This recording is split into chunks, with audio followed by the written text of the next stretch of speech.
Blake. How are you today? Hi, Emily. I'm doing well. How are you? I'm good. Good. I'm glad you sound happy and healthy. So before we start, I'm going to just tell everybody a little bit about yourself, if that's okay. Yes. So Blake Lindsay is Manager of Outreach and Communications at Envision Dallas. Visually impaired since infancy, Blake offers a unique perspective on all aspects of the Envision's mission. He is a well-known voice talent on Dallas radio stations, such as Kiss FM and K-Love, and manages his own production company called Blazin' Blake Productions in his free time. Blake produces nationwide radio and TV commercials and specialized audio branding for businesses. He has also authored 2 books, Out of Sight Living, A Sightless Person with Pure Vision, as well as Blind for a Purpose, Turning Life Challenges into Purpose and Light. Prior to joining Envision Dallas, Lindsay worked with Zig Ziglar Corporation, Dallas Area Rapid Transit, and Bank of America. He attended Brookhaven Community College in Farmers Branch. So that was just a little bit about Blake. Emily, you're my new agent. I like that. Thank you very much. All right, so now I'm just going to ask you a few questions from people who watched your podcast on Tuesday. Okay, very good. Our first question is, you have a great voice. Have you ever done voice work? I sure have. As you mentioned, Blazin' Blake Productions. I started that out in 2005, and I do a lot of nationwide voiceover branding, commercials, like when you are on hold at a doctor's office or something like that. I get a lot of business like that. And I work a lot with Envision Dallas. I do some voiceovers for them as well, as I'm the manager of outreach over there. So it's a wonderful, fun thing that a person who's blind can do very successfully. And I've had a lot of fun with it. Our next question is, Blake, do you ever get discouraged?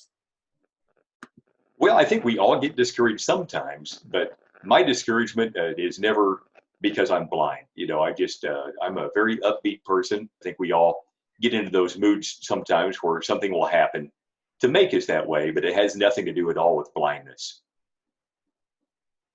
That's great. What are your dreams like? Well, my dreams, I can actually use all of my senses. I can smell, I can hear, I can feel things. And so they're very realistic. But because I lost my sight when I was 9 months old, I don't have any recollection of what it's like to have sight.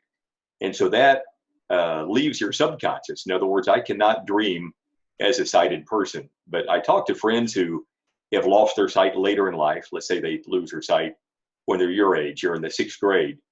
So for some time after that, Emily, you would be able to see in your dreams. If you lost your sight, you'd still be able to see in your dreams for some time. And then that image would eventually fade as it leaves your memory, your direct memory. But I always thought that was interesting, that people that lose their sight later in life can actually dream as if they were sighted for a while. And then I've been totally blind all of my memorable life. So I don't have any recollection of what it's like to be able to see anymore. And that's why I don't dream with my sight. But I use all of my other senses in my dreams. And sometimes it seems like a real dream, like a real life dream, just like yours. That's really cool. What are your goals or something you haven't gotten to do yet? Well, that's a good question. I got to skydive a few years ago.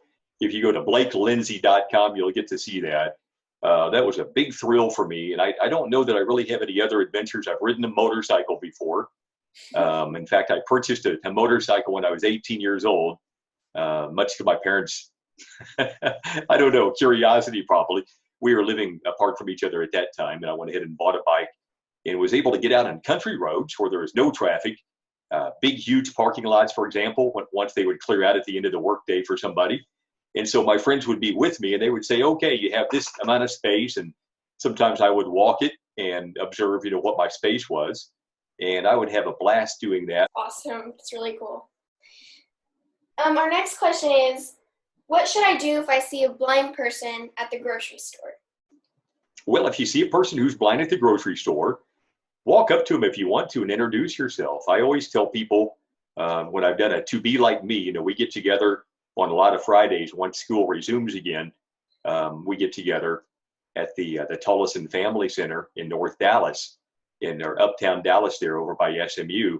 And man, do we ever have a good time, because I let people know how to guide a person who's blind or visually impaired by simply you walking up to them, introducing yourself, say, hey, I happen to know this guy named Blake who's blind, and he told me that it was okay for me to come and introduce myself to you and see what kind of day you're having. Plus, if you need me to, I can lead you around and maybe show you where some groceries are. And if you want to grab my arm here, and then they'll grab your elbow. And it's real important, Emily, that they stay one step behind you at all times. And that way, if you turn to the right or the left, you don't even have to tell them that you're turning to the right or left, because I'll feel you do so. And so I can follow your direction. And then if you're going up or down steps, which usually in a grocery store, you're not doing that. But if you were, then you can mention that there's steps ahead. But you don't have to really go slowly. You can be careful and just let me know in advance that there's steps on the way. But I'll follow you. I'm about one step behind you at all times. It's the best way to lead a person who's blind. And I tell you what, you'll make some good friends that way, and they'll be so excited that you did not let their blindness get in the way of you being friendly, introducing yourself, and helping them out. They'll just think that's great, and you might just befriend somebody for life if you do that. That's really interesting. That's cool. Another question. Do you like art? I do like art. I like to go to SMU. They've got an art museum over there that they've made what we call blind friendly. And that's really, really good. Over at the Nasher Sculpture Center, downtown Dallas in the Arts District, I've done a lot of voiceovers for them. And what they've done is given me some very colorful scripts about some sculptures. We've got 25 of them done. One of the descriptions is of their beautiful building. And it's just really a super place. And they're going the extra mile to make sure that it's a fun time for a person who's blind to go in and learn about art and what the motivation was for the artist to make the sculpture and everything about it. And so it's really incredible. You can download this on any smartphone by going over to the Sculpture Center downtown Dallas. And by downloading that app, then you can hear my voiceovers that they've colorfully given me. And you'll really feel like you're seeing each sculpture over at the Nasher Sculpture Center. I didn't know that. That's really cool. Yeah, it's a lot of fun. Do that sometime, and you can even close your eyes on some of those sculptures, and you'll really feel like you're seeing them. It gives you definition on how large they are and what the motivation was and exactly what colors things are. And so it's like having a sighted person with you, thanks to the educators over there giving me these scripts and enabling me to do that for people. Wow, that's awesome. That's really cool. I did not know that. Yeah, I've gotten to learn a lot about art that way. I didn't used to be interested in art because I couldn't feel it. You know, it's important to not touch a lot of that because they want to keep it very, very clean, and they got to keep the oils from our hands off of it. So, you know, I'd go into an art museum and I didn't have anything to do. And we'd walk around and people would tell me what things looked like. So that was fun. But I didn't have the experience that I now have. All right, we have one more question from Sheridan King. She asked, if you could see one thing in the world, what would it be? Sherry, that's such a good question. I think about that a lot. And I would say that family is very important. I'd love to know what my family looks like, although I have an image in my mind of what they do because, you know, we hug and I know what their size is, their stature. Well, thank you, Blake. Thank you so much for answering these questions.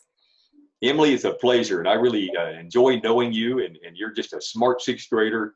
And, you know, I don't know if you want to talk about this a little bit, but when you and I first met, a lot of times, if you haven't met a person who's blind or deaf or in a wheelchair with a mobility impairment, you know, all kinds of differences that To Be Like Me talks about and demonstrates, you probably felt a little bit sorry for me at first, didn't you? But by the time I talked to you and I started showing you like the iPhone and like this iPhone here, you know, I talk about it all the time. Yes. Says it's 11:04 a.m. right now, but I can do all kinds of things with the iPhone with walking directions, driving directions. You know, I can do everything a person who's sighted can do because Apple has provided us really good audio on that. And so it's, you know, I can use these glasses that I can put on. These are Aira glasses, AIRA. And so, Emily, my point, like when I show you these things, you think, man, I'm not going to feel sorry for this guy anymore. He can do about everything I can. and he doesn't feel sorry for himself. And so that's the difference between empathy, which is what we promote with To Be Like Me, and sympathy, when you feel sorry for somebody. And so when you come and meet somebody like me, Emily, you're able to then know, we show you some demonstrations, what we can do and how we do it, and the different ways that we accomplish the same things you do. And before you know it, you're not feeling sorry for me anymore, are you? No, not at all.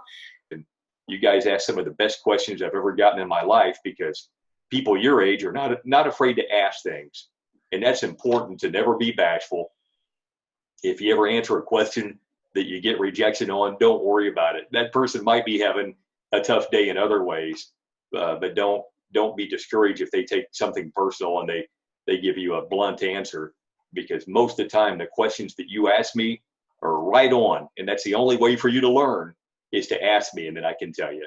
If you ever want to come over to Envision Dallas, we're over at 4306 Capitol Avenue, and if you'll call me before, I'll take you a tour, and I will show you people who are blind and visually impaired, people that have low vision or no vision, and they're not only getting around well because of the lines on the floor and the things in the manufacturing factories, but you're going to see some really awesome work on the machines where these guys, I call them MacGyver, because they take these machines and they modify them for safety, accuracy, efficiency, and it's really cool how these people who are blind are making all kinds of things, and then we sell to the Coast Guard, we sell to the Army, the Navy, and also commercial products. So check us out also, and we'll be glad to have you at Envision Dallas, and that's envisionus.com. If you ever want to go over there, you kind of see what we do. But I love it that we're partnering with To Be Like Me, because man, is it ever a pleasure. And they're brand new, and so make sure you check them out. All right, I definitely will. Bye, Blake. Thank you so much. Bye, Emily. Thank you.